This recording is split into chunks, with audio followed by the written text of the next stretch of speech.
You are listening to the GodArchy podcast, where we shove a crowbar between state and church.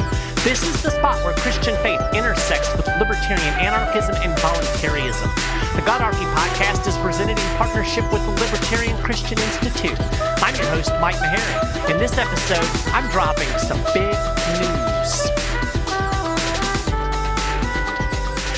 Greetings, everyone. Welcome to GodArchy podcast episode 3.1.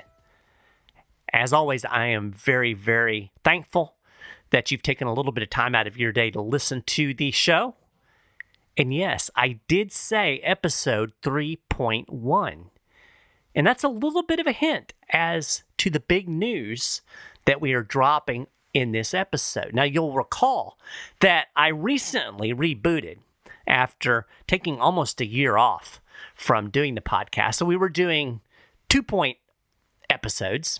And now we're starting 3-point episodes. So what is going on? Another reboot. Why? Well, if you were listening closely to the intro, you know the answer to the question. The GodArchy podcast is very excited to announce that I'm going to be partnering with the Libertarian Christian Institute and joining the Christians for Liberty network. And this is some pretty cool stuff. So kind of a formal arrangement. You're not going to see a lot of differences in the show, but we will be promoting stuff that the Libertarian Christian Institute is doing. And for those of you who are supporters of the GodArchy podcast, as you know, my thing has always been that 40% of the support that comes into the GodArchy podcast goes to other organizations or individuals in need. Well, moving forward, that 40% is going to go to help support the work of the Libertarian Christian Institute. And as I said, I'm really, really excited about this partnership. First off, when I was just beginning to kind of try to put together my faith and my political views, I stumbled upon libertarianchristians.com. At the time, it wasn't even the Libertarian Christian Institute. And I was so excited when I found it because I had resources that actually took into account both my Christian worldview and my libertarian worldview. And interestingly, I've known Norman Horn for quite a while, and he is the founder of LCI. He started libertarianchristians.com, I think back in 2008. And I met Norman early on as I was just getting into kind of the liberty movement, as it's oftentimes referred to. I just started with the 10th Amendment Center, and we went down to Austin to do a live event, and I met Norman there. Actually was reluctantly part of an anti-war demonstration protesting the Iraq War. I wasn't quite down with that at that point, but that's a whole different story. So I've known Norman for a long time, and it's really been exciting to see how LCI has gone from a website with a lot of good resources to this bigger thing that's really representing libertarianism within Christianity. Extremely important work that they're doing, and I'm really excited that I can contribute to that work, be part of that work, and hopefully help magnify it and advance it and move it forward. If you haven't ever done it, go to libertarianchristians.com and just check out all of the resources that are there. And of course, you'll want to check out the new network. And there's already a number of podcasts that are part of the Christians for Liberty network. I'm just going to kind of run through them real quick and just give you a flavor of what's on the network. First, there's the Libertarian Christian podcast, and this one is hosted by the LCI team. It's a weekly podcast, and they explore, debate, and analyze issues that are directly relevant to the intersection of Christianity and liberty. So it's kind of the Libertarian Christian Institute's flagship show. Then we have the Reformed Libertarians podcast. This is hosted by Carrie Baldwin, who has been a guest on the GodArchy podcast, and Gregory Baus. The Reformed Libertarians podcast aims to educate and inspire listeners to intelligently embrace and passionately promote a view of libertarianism grounded in the Reformed faith and informed by a Reformed worldview. Then we have the Biblical Anarchy podcast. This is hosted by Jacob Winograd, and the purpose of this show is to make a case for a free society and decentralized governance based on biblical principles of limited authority and imitating Christ's example of the leader/servant. So very much a similar worldview to what you're going to get here on the GodArchy podcast, kind of going really anti-state. Then we have the Faith Seeking Freedom podcast. This is a kind of a Q&A podcast hosted by Norman Horn. And this podcast has been around for a while. They just take on questions that come from listeners that are related to faith and liberty. And they think that they deserve thoughtful answers, and I agree. And so they give you some really good, solid responses, quotes, so you can live free and flourish. And then finally, we have Good News, Bad News with Matthew Bellis. This is a short video podcast or video show, Libertarian Christian analysis of the news that's happening in your world. So really excited that GodArchy is part of this group of really quality programming, and there's going to be more. This is something that's going to be growing as we move forward. And again, GodArchy is really excited to be part of what's going on. And again, part of what's going on over at Libertarian Christian Institute. I've been involved kind of peripherally with LCI for a long time. I've had some episodes published on, not episodes, but articles published on their website. And I was actually a speaker at their first live conference, which was also down in Texas. Gosh, I can't even remember when it was. It was quite a while back. So, you know, I've known these guys for a long time. And when this opportunity presented itself, I was really, really excited. Have I mentioned that I was excited? Because you know what? I'm excited. Because, you know, I think it's going to be a mutually beneficial thing. I'm really pumped to see that they are creating this network that can bring various voices from various perspectives within libertarianism and Christianity kind of together, that we can create synergy together, that we can work together, promote each other, make our shows better. And then I think it's going to help expand the reach of GodArchy, and hopefully with GodArchy being involved with LCI will help expand the reach and work of LCI. So kind of a mutually beneficial thing. So what we're going to do is we're going to bring Doug Stuart on here in just a moment and talk to him. Again, he is the CEO of LCI. Great guy, good friend, and we have a kind of a fun conversation, talk a little bit about the Institute and what they're doing, a little bit more about the network, and just all the things that are going on. I think you'll enjoy the conversation. Before I do that, I want to mention a couple of sponsors that are helping out the GodArchy podcast. If you've been listening, you're familiar with Fox & Sons Coffee. And, you know, I've said before, I'm not a coffee guy myself, but my wife is, and she tells me that it is the best dark roast coffee that she's ever had. And my wife doesn't lie to me. So this is some good coffee. Visit foxandsons.com. You'll not only get delicious whole bean, organically roasted coffee, there's a dark roast and a light roast. You're also supporting a cool family business. Steve Fox developed his love for coffee as a kid. And he says that he started this company both to honor his father, who took him to work with him and kind of introduced him to coffee, and then to pass on a business along with the spirit of entrepreneurship to his two sons. So check it out, foxandsons.com. And of course, I don't send you anywhere empty-handed. You can save 20% off any order over $25 with the promo code ANARCHY now through the end of this month. And then I've got another sponsor for you to check out. Breakfast theme going on. You got your coffee, you need some cereal, you need some granola to go with your coffee for breakfast, right? But, you know, maybe you're on the keto diet, or maybe you're just not big into grains. Maybe you can't eat grains. Pure Anola Grain-free granola is the answer. And I've tried this stuff out. Absolutely fantastic. Pirinola was started by a Christian, a philosophical anarchist in Georgia. His wife has bad reactions to grains, and they're both on the low-carb lifestyle. But they said they miss granola. So Jesse writes, after trying all of the grain-free granola options in the store, I decided to make some myself because most of them were too sweet and or used ingredients they didn't like. So they created these two blends. They use real food ingredients, under 5 gram net carbs per serving. It won't spike your blood sugar.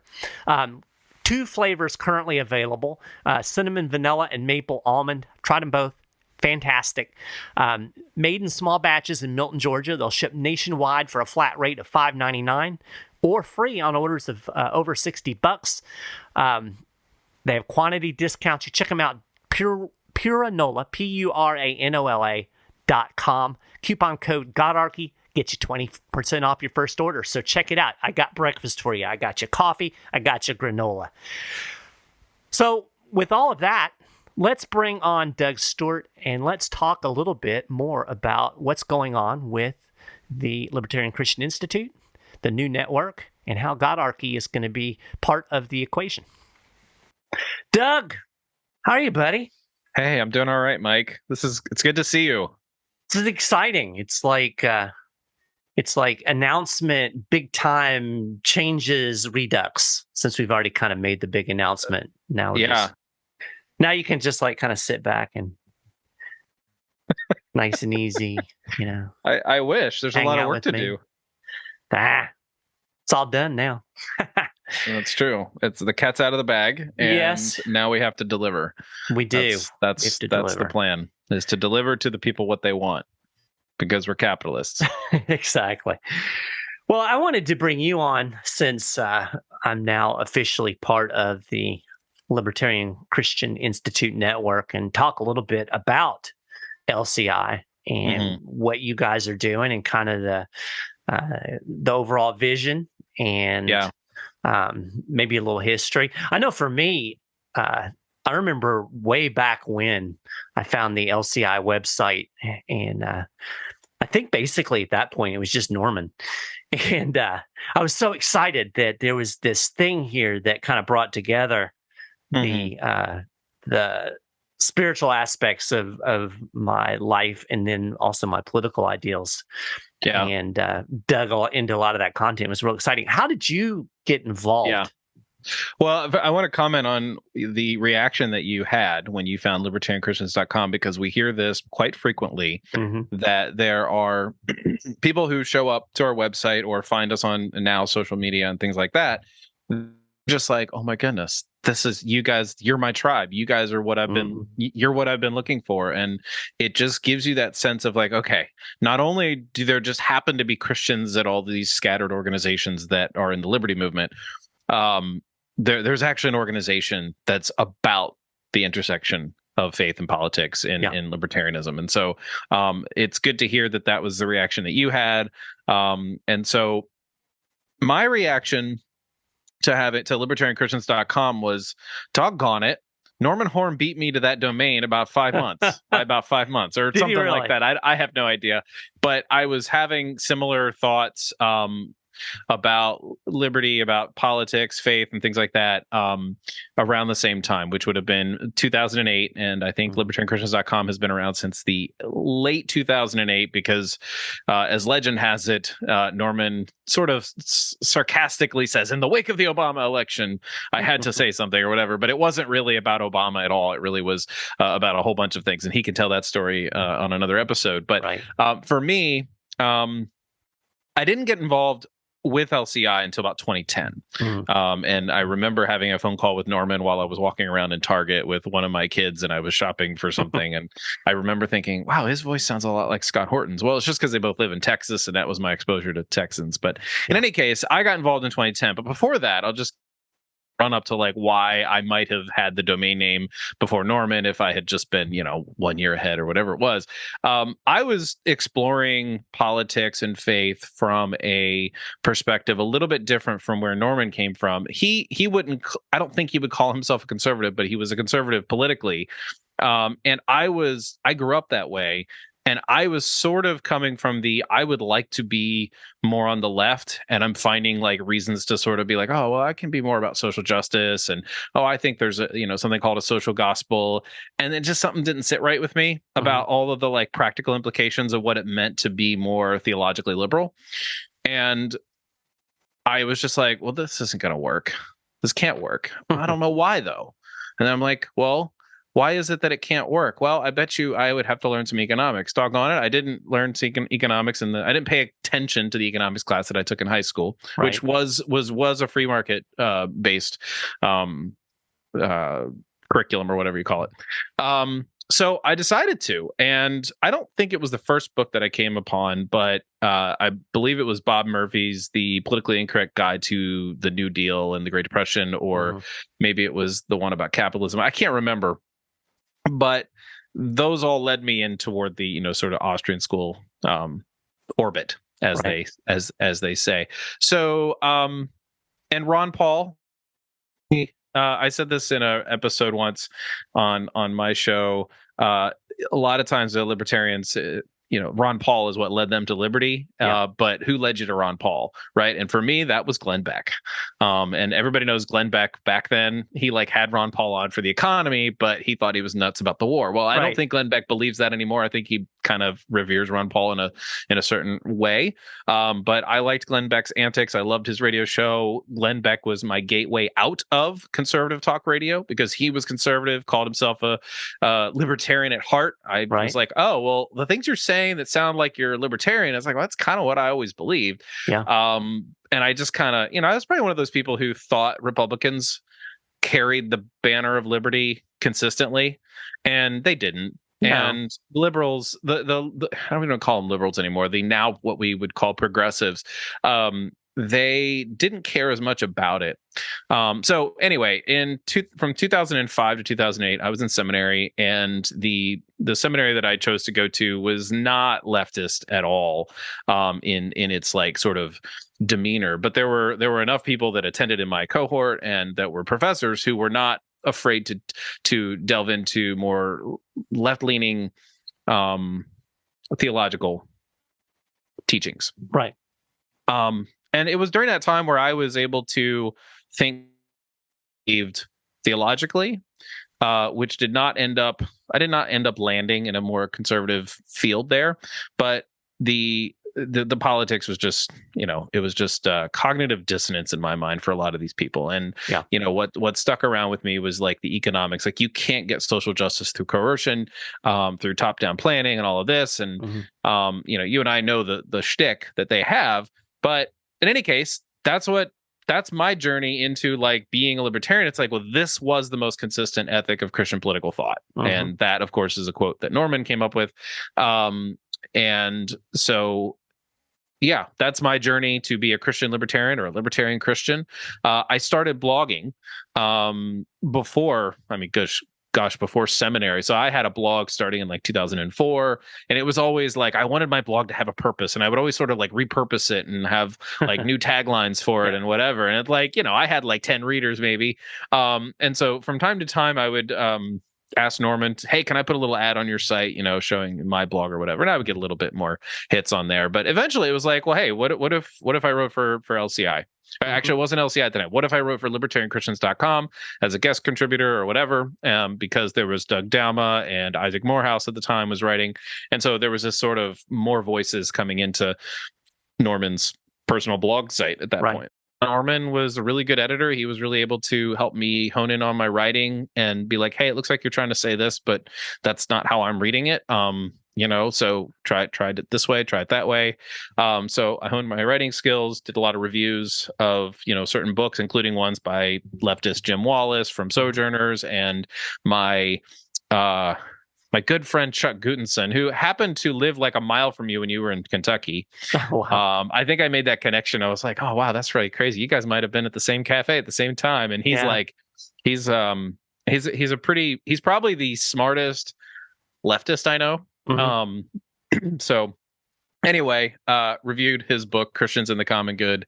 But anyway, that's kind of how I got into the movement. LCI was founded as the Libertarian Christian Institute in 2015. And at that time, I was involved enough. We had done 2 conferences called Christians for Liberty. I believe in 2014, you were at that conference. I was in the first one. That was when I met you. Yeah, that was when I met you, and I was extremely nervous and about the fact that I was speaking the next day, and so I was probably not very cordial to you. I mean, I was probably friendly enough, but I don't was even probably remember. So. Yeah, I barely remember. I just remember being like, "Oh wow, he's a politician," or something. I don't know. What were you doing? I don't even remember what you were doing at the time. I was a 10th Amendment Center dude. Yeah. Okay, I don't know why. Oh no, that was David Simpson, who I had that thought about. He was there at one of the Christians for Liberty. Yeah. In any case, just a lot of people that I had never been around that were like really into this liberty movement, and I had never been out to be at any of these. So that was 2014. 2015, we got nonprofit status. And because of my involvement and the involvement of a handful of others, we had a board. It was pretty natural to start that board of directors that way. And so in 2015, LCI was founded about middle of the year. Yeah. And, it doesn't seem like it was that long ago. It's amazing how fast time is going, because I remember doing that conference, and it seems like it was like, that was a couple of years ago that we did that. I know. But yeah, it's been really neat to see how the organization has grown, and that's one of the things that was exciting to me. I was doing this GodArchy thing, and I think I started that about 2016. I think is when I first started writing and doing the website, and just over the last couple of years, watching the way LCI has developed, and as you and I have started talking, it's like, it seems silly to try to replicate. Why not bind together, create that synergy, as opposed, since we're going in the same direction, we might as well go in the same direction together. And I think sometimes we see in the liberty movement, we're all cats, right? We want to do our own thing, but I'm really excited about the synergy that we can have. Like cats. That is true. We are very much really like good. Cats. Yes. Yeah. But it's really exciting to be able to be more officially a part of what's going on, because I've always respected the work. I've been in, I've had some stuff published by you guys and been on the podcast, and of course we've worked together more informally. But it's really exciting to be able to be part of this in a more formal way, because I think it's gonna, I think it's just going to increase the reach. And then looking at the podcasting, particularly the stable of talent that I get to be part of. That's pretty cool. I mean, I feel like I'm the dum-dum of the bunch, Yeah, well, I have those feelings myself from time to time. Every now and then I'm doing a Q&A and I'm just like feeling like, oh man, I can't really answer that because I don't have all my ducks in a row in my brain. Right. Someone asked me a question about, this or that particular verse or whatever. And I'm like, well, there's a whole bunch of articles I can point you to, but I don't have an answer for you right now. And I'm feeling like the dum-dum. So I suppose we all have those moments. Well, I guess even if you have two dum-dums, if you put them together, you can end up with something good. They say two heads are better than one. I guess two dum-dums are better than one, right?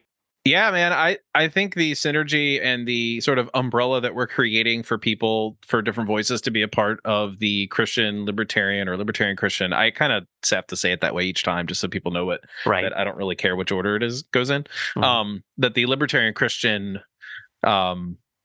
wing of the liberty movement has a diversity of voices that can make the Christian case for a free society from a variety of perspectives.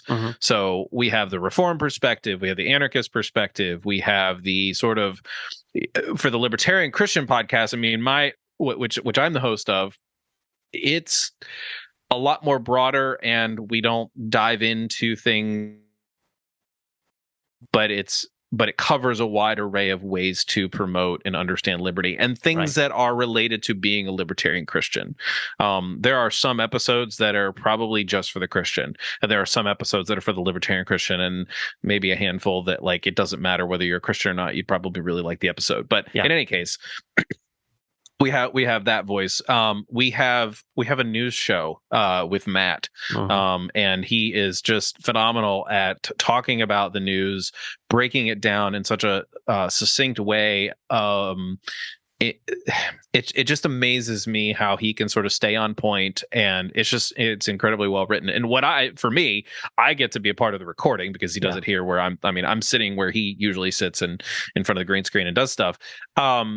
And so I get to actually be part of it and just see it happen and help him, tweak it if it needs to be tweaked. But there's not a lot of tweaking. We kind of got the flow there. Norman is handling now the Faith Seeking Freedom podcast, which I think is really great because he's like really good at the succinct answers. The 5 to 10 minute episode, you take a walk, take your dog on a walk and listen to Norman answer questions, defeating the enemy at their idiotic interpretation of Bible verses or something like that. Right. It's not idiotic. I shouldn't put people down, but sometimes people have idiotic interpretations. Sometimes they do. Let's be honest. All right. And so, interpretation of some biblical passage, and I'm going to be wrong about it. So, all right, I just threw myself under the bus there. There you go. Jacob's podcast is really great because he's actually splitting his up, the one he was doing before joining the Christians for Liberty Network. He is going to do his own, and he's connected with a lot of people out there in politics in a way that he can actually talk specifics that he can't on our shows because of rules and regulations and all that garbage. Right.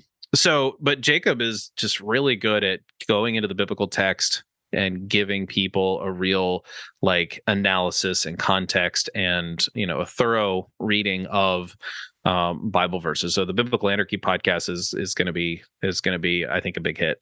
Yeah, for sure. And then we got the best. We've got another one who the guest or the host, I should say, is just he's a crotchety old man who just has a lot of really great things to say, and he's just dead on right when it comes to legal matters, Constitution, and I'm talking about you, Mike. Yeah, you're not really a crotchety old man, but well, I don't know about not being crotchety, but I'm definitely getting old. That's for sure. My body tells me that all the time. You could still play hockey, and if you and I were,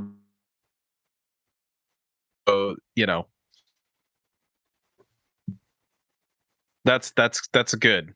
It's probably why my body hurts so much, because I'm still trying to play hockey. It's not because you're old, and you're not old. I'm just doing that because we can razz on each other. I actually don't think of you as old, just so you know. Oh, well, that's nice.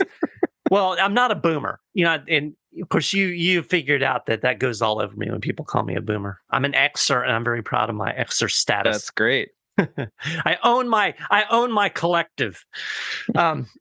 Let me ask you a big picture question that I think is kind of important, or something that I think is interesting to ponder. What do you think that this thing that we're doing, this libertarian Christian thing, what does it have to offer to the broader liberty movement? If you're talking to somebody who maybe is not a Christian or just ambivalent about Christianity, what are we offering beyond obviously our tribe and our niche? What do you think is kind of we can add to the broader liberty movement?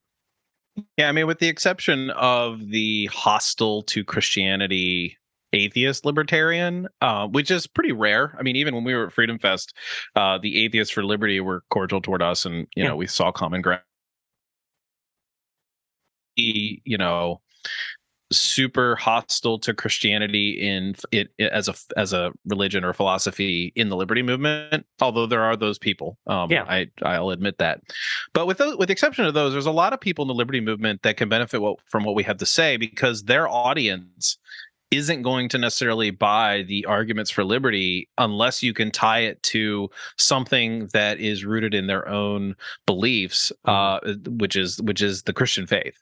Right. And whether or not people either recognize it, or whether or not they even, sort of acknowledge it with the person talking to them about liberty, they have an underlying Christian worldview, at least in part. And so when people when people talk about loving your neighbor, and doing good to others, and all these words that come up in the political, what's the word I'm thinking of, the political atmosphere, I don't think a lot of people realize that they're borrowing stuff from the scriptures, right? And it helps to have a working knowledge of how those things were either understood in their first century or whatever century biblical context it was in.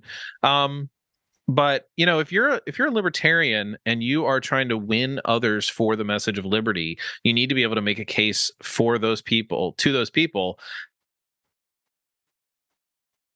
And so if you have a leftist, you're going to talk to them about aggression, although I feel like that's almost not true anymore in 2022. Like, I thought that would be true, and I thought that would win them over.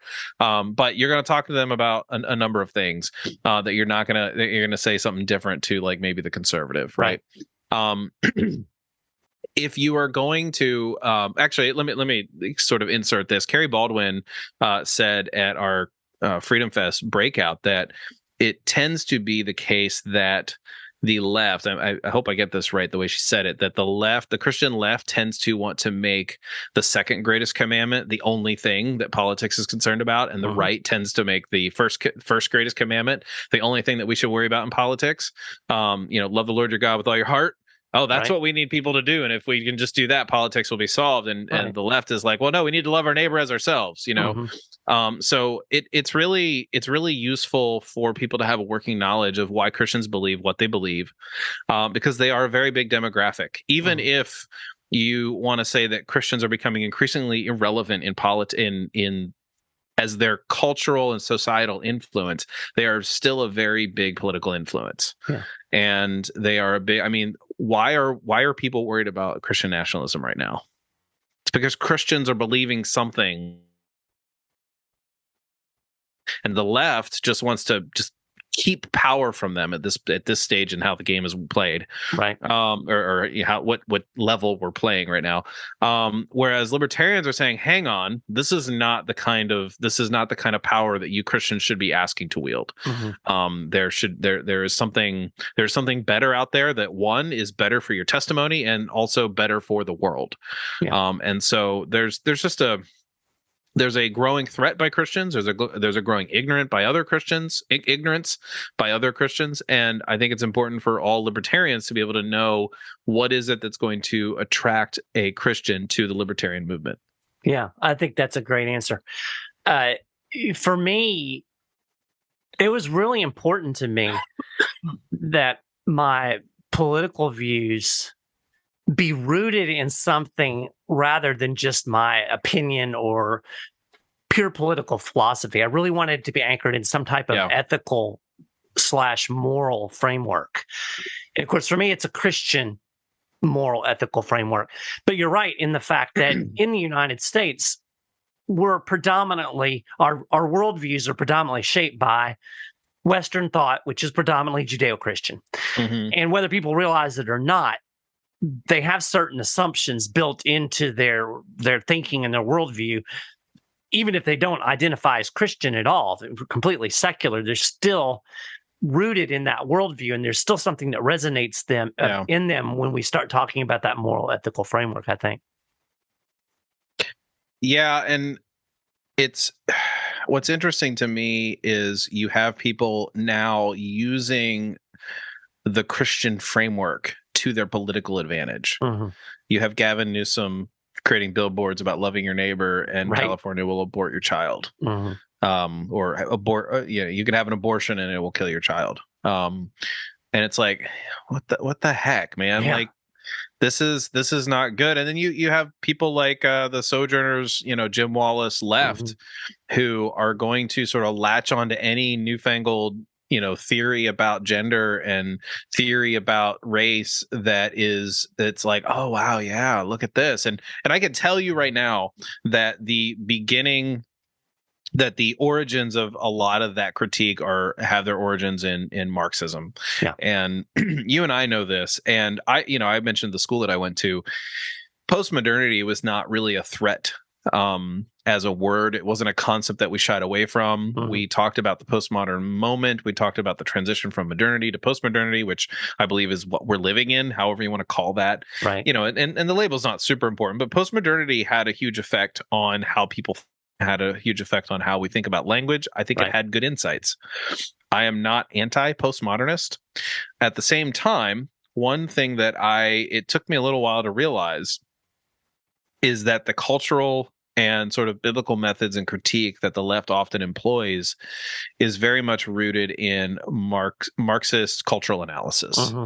And their analysis of culture, there's always a dominance hierarchy. There's always the oppressor, and then there's the oppressed, and we have to see how that's happening in any given society. And they'll use what'll happen is, though, that they'll use the biblical text to sort of draw out this is how the prophet is calling, in Exodus, God hears the cries of his people and he liberates them, right? So there's the oppressor and the oppressed, and then of course we know that this exists, right? I mean, there are oppressors, and there are oppressed.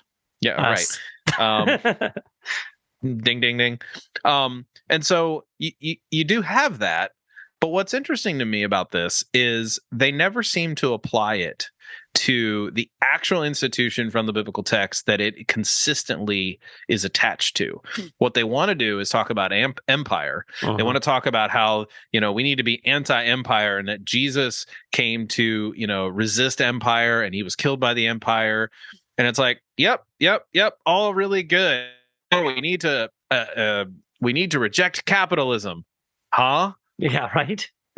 And then they go on to sort of explain how, a globalized economy has become its own idol, and therefore it becomes its own entity because it's, self-perpetuating. And they have this sort of idea that capitalism is a new empire, and it's because it's based on consumerism and blah blah blah. Right. Well, at the time I was just kind of like, well, this seems like baloney to me, because I'm like, you can just pick anything you don't like and make it an empire. Right. It's like, let's just scapegoat capitalism because they don't like it. Well, now I'm starting to realize that, this is just Marxian analysis all along. Yeah. And I'm not gonna sit here and say that Marx didn't have anything somewhat valuable to say, but Marx really didn't have anything somewhat valuable to say. Right. Actually, I've read Marx, and a lot of it's incoherent babble, and then a lot of it's and a lot of it's just like second grade reasoning. I'm using air quotes. Yeah. So I'm with you on that. It's interesting. I recently realized, this is embarrassing to some extent, but I really only started reading about Marx himself and his theory about 3 or 4 months ago, or sometime this year. We're in 2022, sometime this year. And after understanding Marx's kind of approach and understanding a little bit more about what Marxism was all about and why maintained, we all think, why is Marx important? Well, you know what? It's very likely that he's the most important political philosopher in the last 200 years or whatever. Yeah. And unfortunately so, right? In the same way that we realize that Keynes was a big influence in the last 100 years. So why is Marx so important? And it's like, oh, now I know why, because all the theologies that I'm hearing from the Jim Wallace Sojourners Left, oh, that's why they do that. That's why they're not skeptical of critical race theory. That's why they, embrace wholeheartedly postmodernity and things like that. Right. So, I just finally started putting those together. Maybe I'm a little behind, but it's always a learning process. There's so much to learn. So let me flip that question that I asked you, kind of flip it around. Yeah. What do we as Libertarian Christians and the organization of Libertarian Christian Institute, what do we have to offer the church? And I'm talking obviously church universal here. Yeah, sure. I think a lot of churches and a lot of pastors struggle with how to approach politics in a way that is, I can't think of the word. I want to say, yeah, edifying is probably the right word. That's a good word. Most of the time, it's polarizing, Mm-hmm. and it may not feel polarizing. You know, you're sitting in. Let's use Obama as pastor for a second. He made, I forget his name, back in 2008. He made, headlines. I suppose. He had a certain way about him from the pulpit that engendered support for Barack Obama, right? Now you have Jeffrey Sessions. No, not Jeffrey Sessions. Robert Jeffries. Yeah. That's who I'm thinking of. Sessions was the awful attorney general. During who? During Trump? Trump, yeah. Yeah, looks like Keebler Elf. Okay. So you have Robert Jeffries, who engendered support for Trump. Now, when you're in those pews and you tend to want to belong to those tribes, it doesn't feel like it's polarizing. It feels like you're just being galvanized for the righteous cause. Right. And that, in one sense, is, evidence that people want to have a position to take and they want change to happen. The unfortunate fact of the matter is that they also don't realize that the analysis that libertarians will provide for them is that the state it's not their mom, it's not their dad, and it's certainly not supposed to be their lord. And right. I don't think people realize that if there's a place for the Christians to engage in politics, and I'm going to make sort of a minarchist statement here, if there's a place for the church to engage, or Christians and people to engage in politics, it's certainly not to wield the power other people who are just simply against you. And we are obviously seeing the polarization ramp up.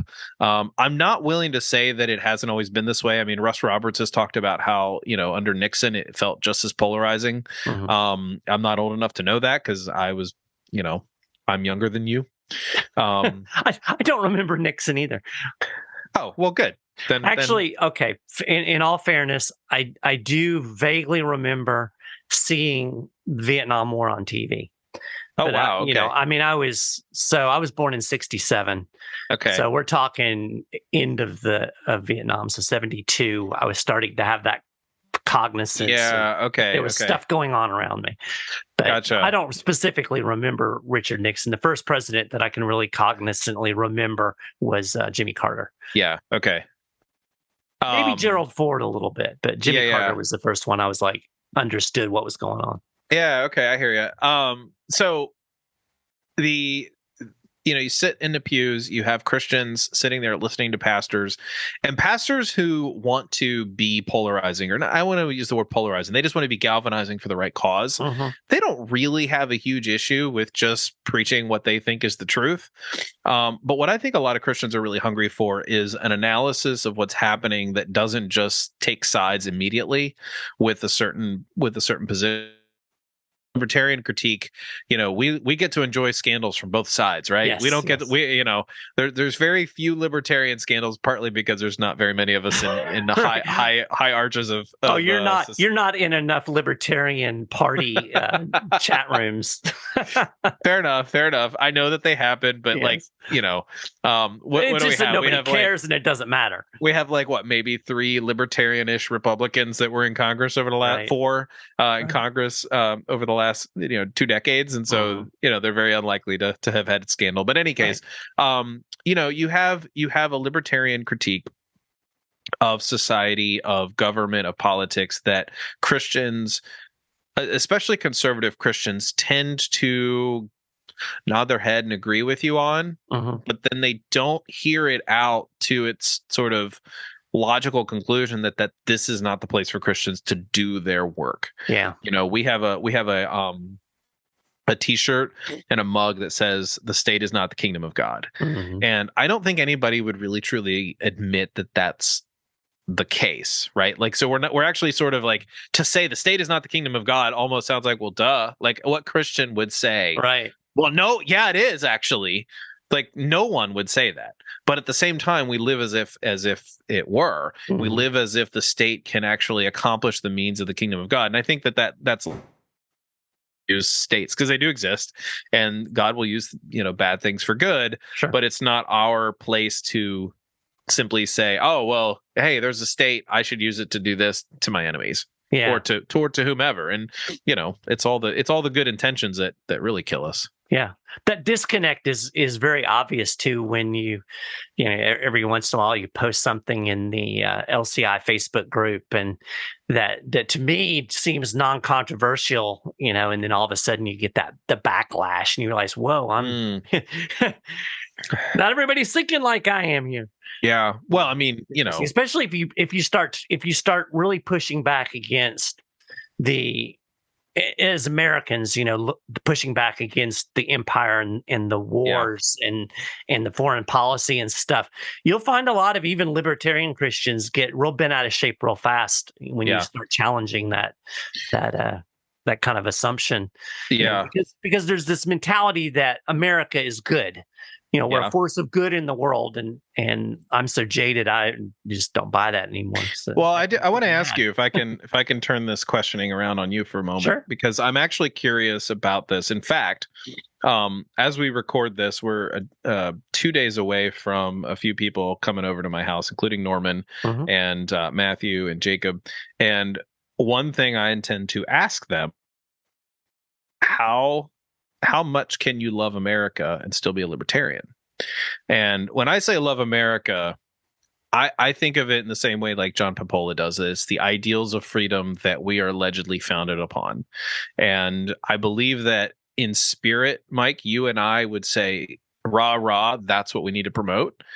At the same time, the entity, the state called the United States of America, we're not going to say rah, rah.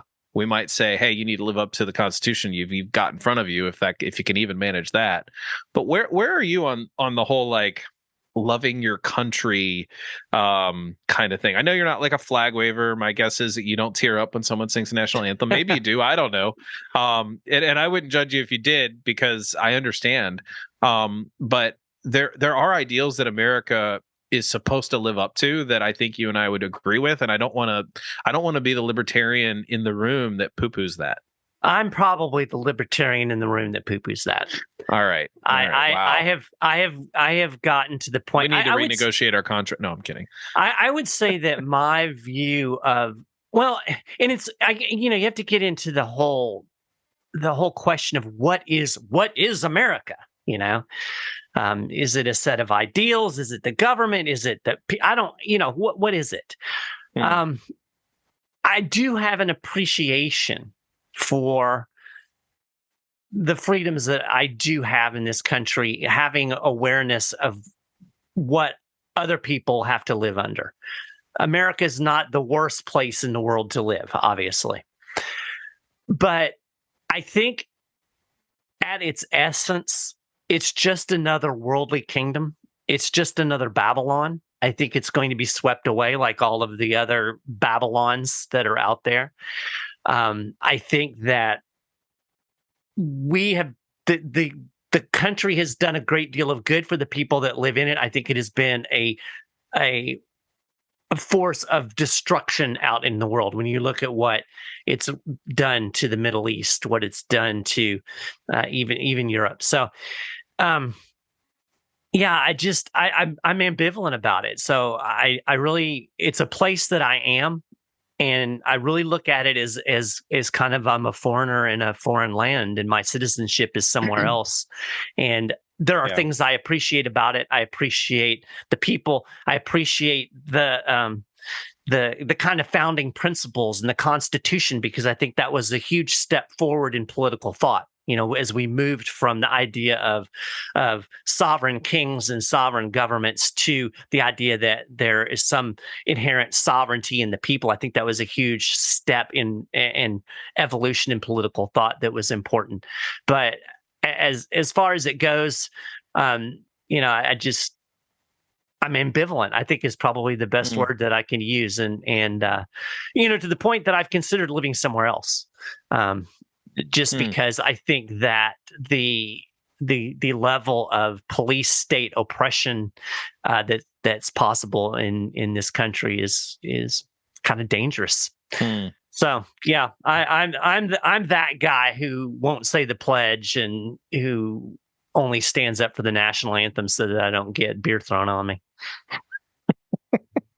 Well, no, I mean, I actually, in terms of those two specifics, that's exactly what happens for me. Is I will stand up, but I won't pretty much do anything else. Right. And I've never been confronted, never been given the evil eye, but I've also probably not been in a position where that's super much of a big deal.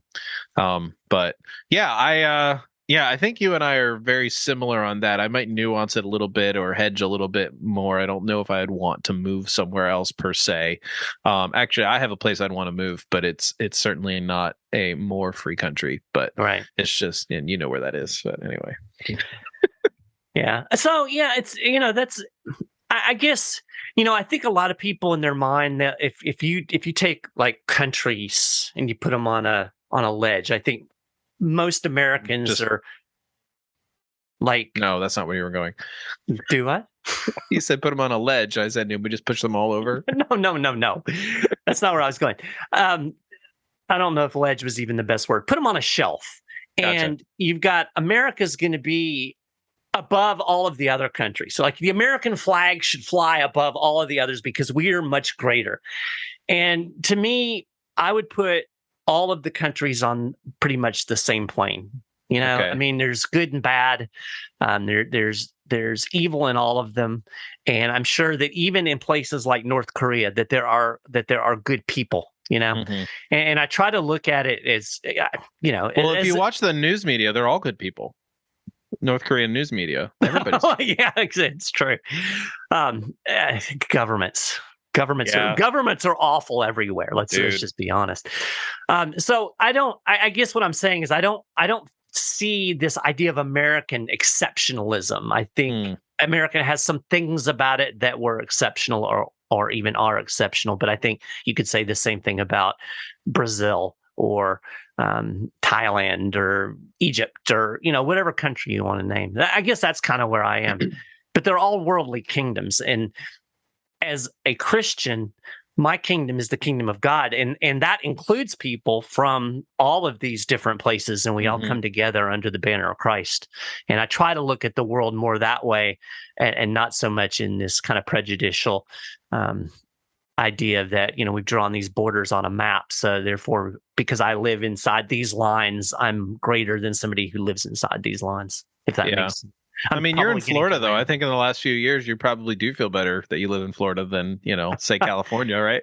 Well, yeah, there's that happy circumstance, right? Yeah, but there again, it's funny, just looking kind of the political landscape. There's a lot of people here in Florida that have put Ron DeSantis on this pedestal, like I know he's the greatest thing since sliced bread. And I have to remind them that we had border checkpoints at the Florida border during the early parts of coronavirus. So yeah, Ron DeSantis was great, except when he wasn't. I can't let the libs in, Mike. And it was. They were trying to keep the New Yorkers and the New Jersey people out, which is funny because half of South Florida is New Yorkers and people from New Jersey.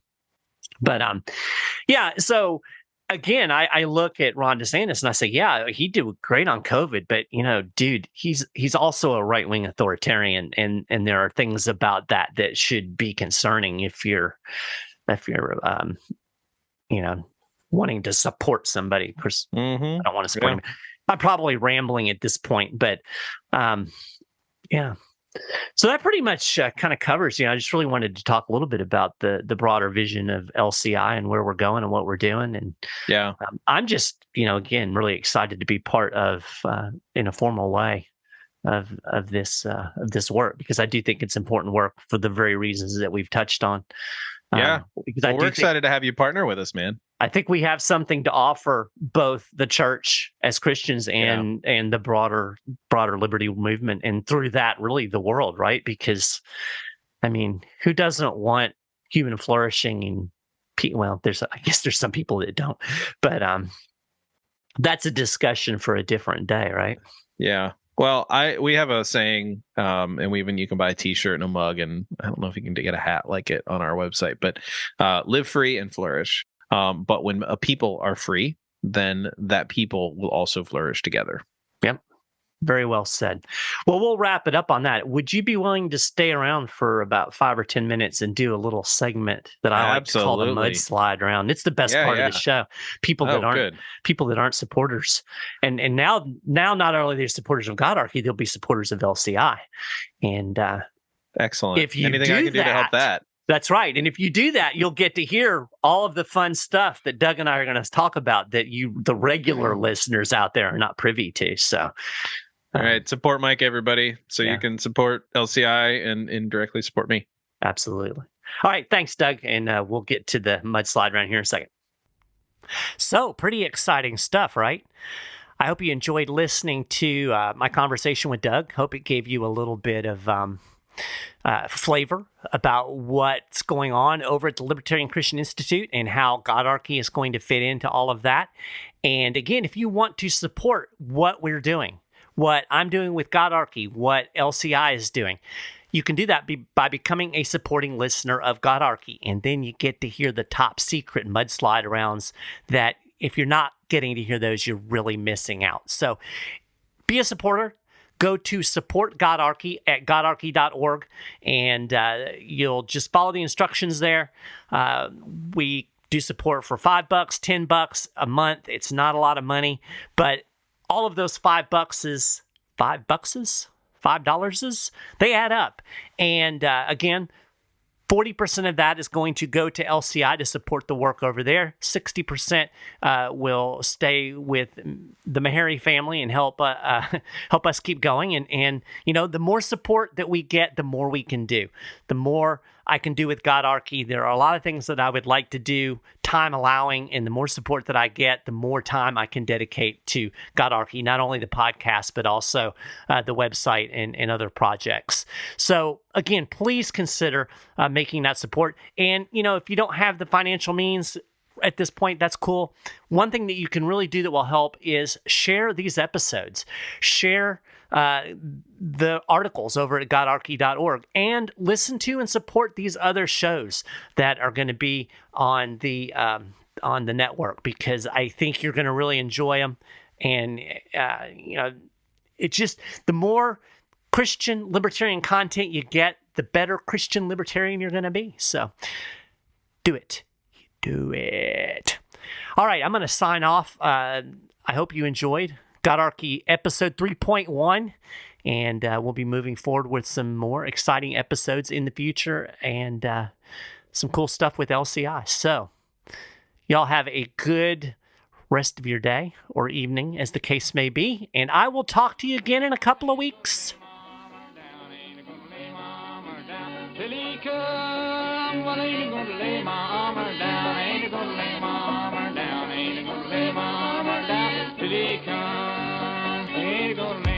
Thank you for listening to the GodArchy podcast in partnership with the Christians for Liberty Network. Check out the other shows on the network over at libertarianchristians.com. You can read the show notes for this show, find our latest articles, and all of the past GodArchy episodes over at godarchy.org. You can follow GodArchy on social media, on Facebook at GodArchy.org, on Twitter at GodArchy, and also on MeWe. You can email us at info@godarchy.org. Thank you again for listening. Now, enjoy the music.